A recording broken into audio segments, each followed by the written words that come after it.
Bonsoir à tous, bienvenue. Il a prêté serment ce lundi. Alassane Ouattara, officiellement investi président de la République de Côte d'Ivoire, devant un parterre de hautes personnalités. Il a pris l'engagement de renforcer la cohésion sociale et le développement de la Côte d'Ivoire. La NCI primée meilleure chaîne d'information de Côte d'Ivoire aux Awards des entreprises. Une distinction qui intervient un an après le lancement de la chaîne. Une fierté pour toute l'équipe, vous le verrez. Et puis les dés sont jetés. 4 ans après la remontada, le PSG affrontera le FC Barcelone en 8e de finale de la Ligue des Champions. Les Ivoiriens ont fait le choix de la démocratie, le choix de la paix, le choix de la stabilité. Ce sont les mots du président Alassane Ouattara, investi officiellement ce lundi, président de la République de Côte d'Ivoire. Pour ce nouveau mandat, il s'engage à renforcer la cohésion sociale avec la création prochaine d'un ministère de la réconciliation nationale. Pierre Dipomela. Devant le peuple souverain de Côte d'Ivoire, je jure solennellement et sur l'honneur de respecter et de défendre fidèlement la Constitution. Le président de la République Alassane Ouattara s'engage à servir son pays pour les 5 prochaines années. Un engagement acté par un serment en présence de plus d'une dizaine de chefs d'État africains. Fait grand maître des ordres par la grande chancelière de l'Ordre national, le président nouvellement investi s'est adressé aux Ivoiriens. C'est avec beaucoup d'honneur et de responsabilité que j'ai prêté serment en tant que président de la République de Côte d'Ivoire. Je mesure l'ampleur de cette charge. Je prends à nouveau l'engagement de l'assumer pleinement au service de mes compatriotes, de tous mes compatriotes, sans distinction. Parce que c'est ensemble que nous devons construire un avenir plus radieux pour tous nos concitoyens et pour les générations futures. Le président de la République Alassane Ouattara a décliné ses priorités pour son nouveau mandat. La réconciliation et l'éducation tiennent une bonne place. La priorité de notre action sera centrée sur l'éducation, la formation et l'emploi des jeunes. Je réaffirme mon engagement en faveur de l'école obligatoire et la gratuité de l'école publique pour les enfants de 6 à 16 ans. J'ai décidé que pour compter de janvier 2021, le gouvernement et les collectivités locales prendront en charge les frais COJES. Son discours n'a pas manqué de faire réagir des participants. L'annonce aujourd'hui de la constitution prochaine d'un ministère de la réconciliation va dans ce sens et montre bien que le président est déterminé à tout faire pour que tout le monde se réconcilie et que la paix continue de régner dans le pays. Pour le reste, en ce qui concerne la suite du travail du président, nous sommes sans inquiétude aucune. Tout ce que nous sommes convaincus qu'il va redoubler d'efforts et que la Côte d'Ivoire gagnera certainement à aller toujours de l'avant avec lui, nous n'en doutons pas du tout. Je suis surtout particulièrement heureux du discours qu'a tenu le président.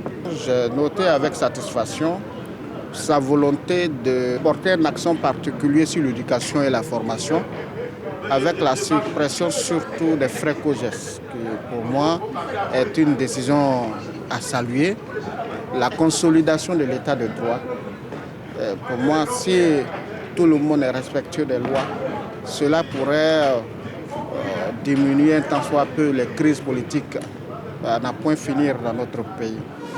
Le président Ouattara a ensuite reçu les honneurs militaires. Certainement, dans les prochains jours, un nouveau gouvernement pour entamer ces nouveaux chantiers.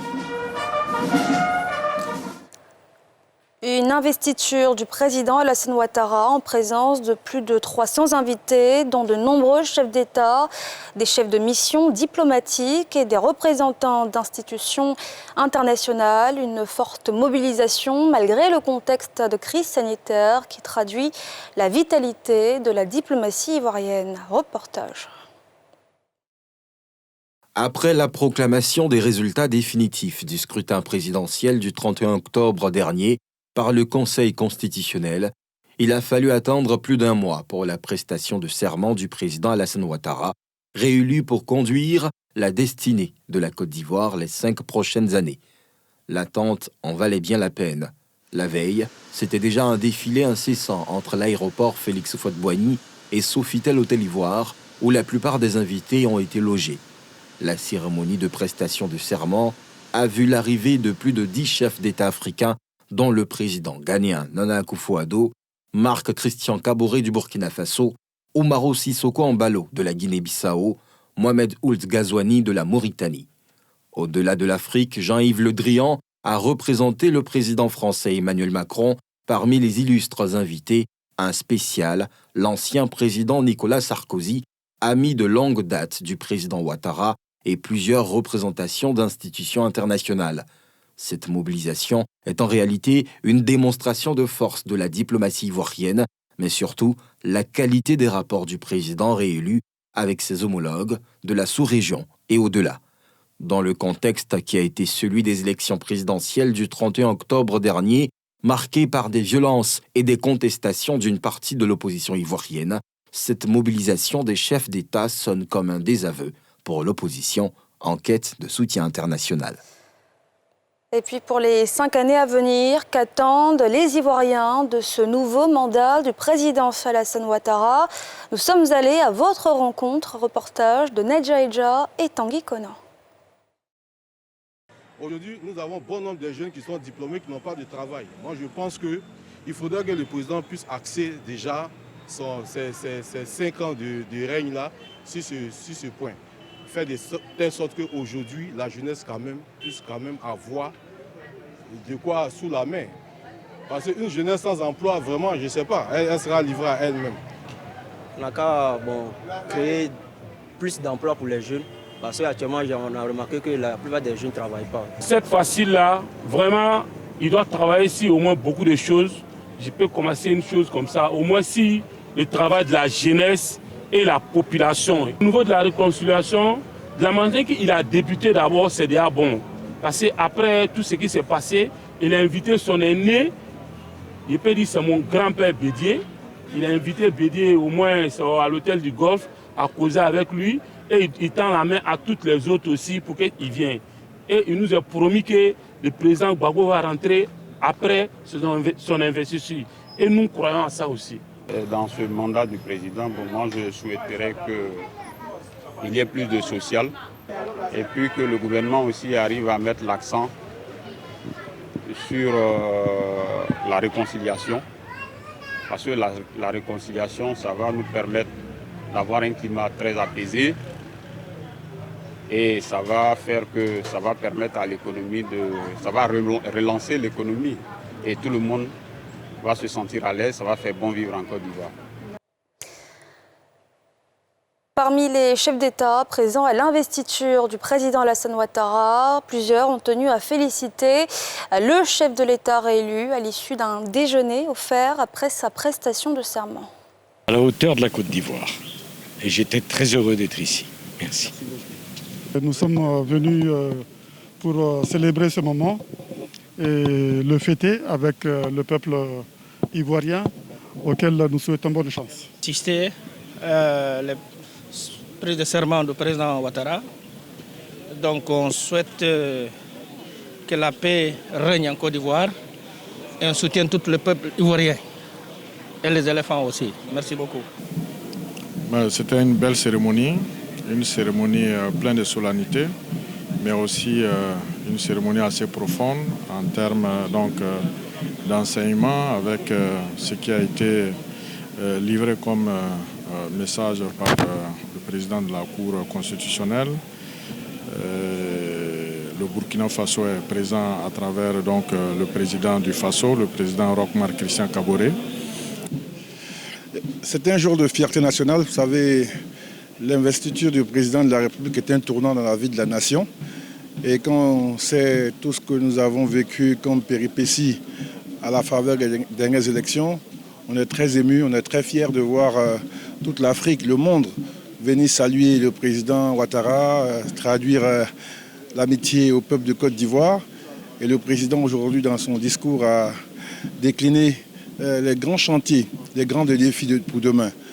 Continuer à travailler pour réduire la pauvreté, travailler pour offrir des opportunités pour les jeunes, travailler pour que la Côte d'Ivoire soit une terre de paix, un pays stable, un pays où il fait bon vivre. Et donc je crois que nous avons assisté à une très très belle cérémonie. Je suis très fier de ce que nous avons accompli. Je voudrais adresser tout particulièrement mes sincères félicitations au président de la République qui a tenu le gouvernail pendant cette période difficile. La Côte d'Ivoire aujourd'hui repart pour des grands défis à relever et donc nous serons à ses côtés pour faire en sorte que nous fassions partie de la fierté de l'Afrique. Merci. C'était donc quelques réactions de hautes personnalités invitées à l'investiture du président Alassane Ouattara. Elle aussi était invitée à l'investiture du président Alassane Ouattara, la présidente de l'Internationale libérale. À son arrivée, elle a mis son séjour en terre ivoirienne à profit pour échanger avec les jeunes libéraux de Côte d'Ivoire au menu des échanges, économie, paix et sécurité. Timé d'Angers, Eric Kimo. La présidente de l'Internationale libérale face aux jeunes militants de Côte d'Ivoire à l'université d'Abidjan-Cocody, à la faveur de son séjour, dans le cadre de l'investiture du président Alassane Ouattara, El Haït Hakima a échangé avec les jeunes qui épousent les valeurs de son idéologie politique. Une occasion pour elle de dénoncer les violences électorales enregistrées dans le pays dans la foulée de la présidentielle 2020. On ne sacrifie pas des vies en politique. La politique que nous prenons, c'est celle du dialogue, c'est celle de la paix, c'est celle de la sécurité pour tous les Ivoiriens et toutes les Ivoiriennes. Ces violences n'ont pu entraver la dynamique de progrès continu de la Côte d'Ivoire. De quoi réjouir la chef des libéraux qui salue les performances du pays en matière de paix et de sécurité. Hier, en arrivant à l'aéroport et en traversant la ville pour venir à l'hôtel, j'étais agréablement surprise. J'étais fière de ce que votre pays, de ce que vous les Ivoiriens, vous avez réalisé en termes de sécurité et de paix. Et je voudrais, en votre nom tous, féliciter vos leaders. Parce que, quel que soit votre camp politique, quels que soient vos choix politiques, quelle que soit la personne pour laquelle vous avez voté, elle ne pourrait réaliser de prospérité pour vous et pour vos familles s'il n'y a pas de sécurité et de paix. Et c'est ce que vous avez réalisé et bravo, bravo les Ivoiriens. La présidente de l'Internationale libérale a par ailleurs mis à profit cette rencontre pour sensibiliser les jeunes sur la nécessité de la formation de l'engagement, ce pour impacter qualitativement leurs pairs et leur communauté. C'est le premier d'une longue série, on l'espère. La NCI vient de recevoir le prix de la meilleure chaîne de télévision d'information de Côte d'Ivoire en seulement 12 mois d'existence. Vous êtes donc sur le bon canal, sachez-le. Le prix a été décerné par les Awards des entreprises lors de sa 2e édition vendredi dernier. Un prix mérité selon le directeur de l'information Nadja Eja, Eric Kimo. Le 12 décembre dernier, 1 an, jour pour jour, après son premier JT, la nouvelle chaîne ivoirienne a reçu la distinction de la meilleure chaîne d'information lors de la 2e édition des Awards des entreprises. Une belle récompense pour une jeune entreprise qui mise sur le travail d'équipe. Cette distinction tombe à propos puisque ça tombe exactement 1 an après le lancement de NCI. Donc je voulais donc au nom de la direction générale dédier cette distinction à l'ensemble du personnel de NCI. Mais quand je dis l'ensemble, c'est vraiment à tous les niveaux, dans tous les services, parce que c'est une équipe qui se bat d'arrache-pied pour offrir aux Ivoiriens le meilleur de la télévision. Pour produire l'information, c'est de cette salle de conférence que tout part. L'équipe composée de jeunes s'attelle à proposer des sujets toujours plus proches de la population. Chaque matin, la première question que je pose en conférence de rédaction, dans vos familles, dans vos quartiers, dans vos communes, est-ce qu'il n'y a pas de sujets qui méritent qu'on s'y arrête, qu'on y prête attention ? Parce que nous voulons être cette télé-là qui est le miroir de la société ivoirienne. Au bout d'1 an passé ensemble, ces journalistes ont appris à se familiariser. Pour le directeur de l'information, ce qu'il faut, c'est toujours garder le cap. Merci à tous nos téléspectateurs, nos internautes, parce qu'une chaîne qui n'est pas suivie ne reçoit pas de prix. Nous prenons l'engagement d'essayer de faire mieux que ce que nous avons fait en 2020. 2021 sera une nouvelle année, un nouveau tournant, avec de nouveaux objectifs et de nouveaux challenges. Nous sommes prêts à aller affronter ces challenges-là et espérer, pourquoi pas, in fine, en fin 2021, avoir d'autres prix. 2021 s'annonce comme une année de challenge pour maintenir cette position de leader. Poulet au four, poulet braisé, poulet grillé, cette volaille est mangée sous toutes ses formes, chaque réveillon de Noël en Côte d'Ivoire. Mais cette année, l'effet double lame de la crise sanitaire et électorale a fortement impacté le secteur. Les éleveurs annoncent une pénurie et une possible flambée des prix cette année 2020. Le reportage de Nadjaïja, Tanguy Kona.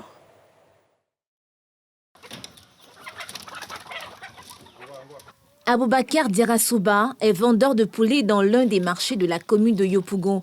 En cette période charnière pour son business, il parcourt les fermes afin d'approvisionner son stock.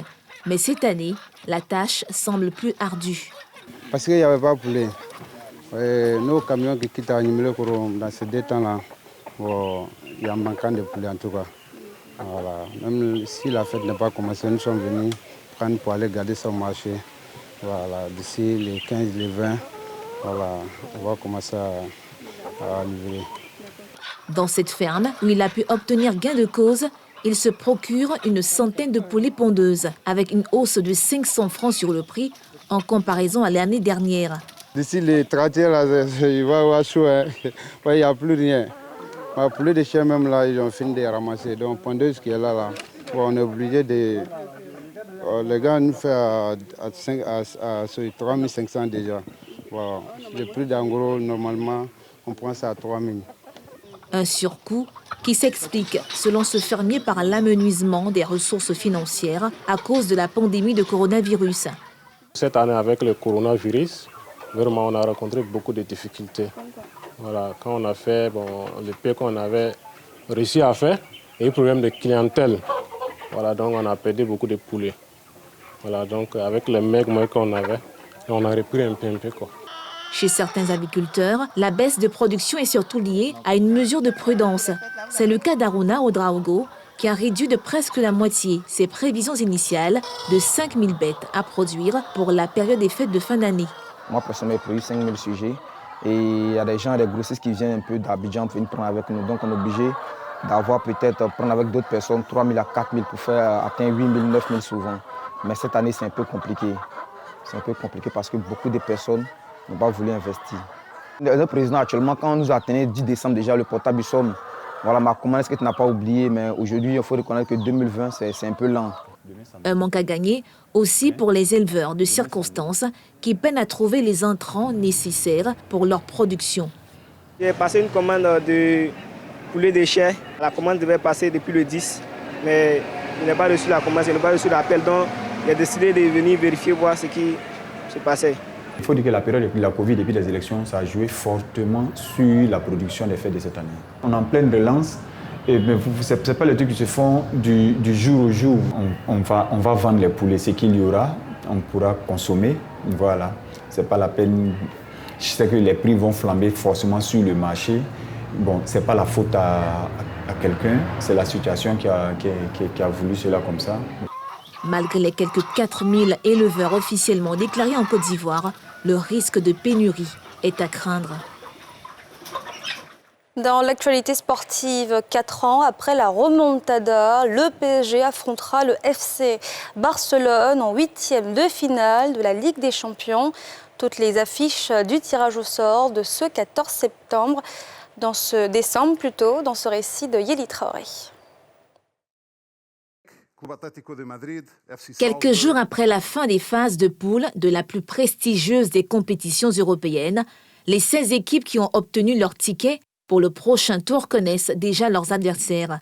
Et pour ces rencontres, qui se disputeront les 16, 17, 23 et 24 février 2021 pour les allées et les 9, 10, 16 et 17 mars pour les retours, il y a du très lourd.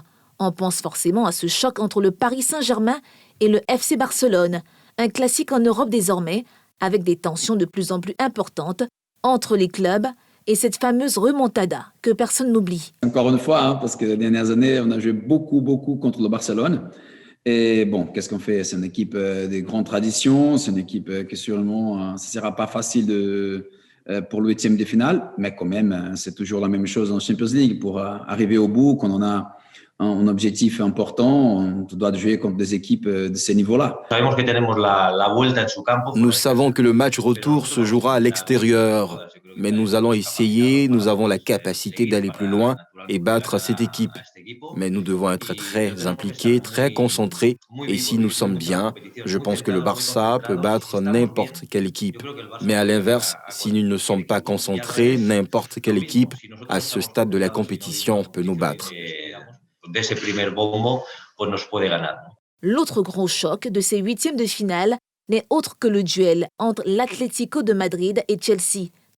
Grand favori pour soulever le trophée une deuxième fois de suite, le Bayern Munich a eu un tirage relativement clément, puisque les Bavarois affronteront la Lazio.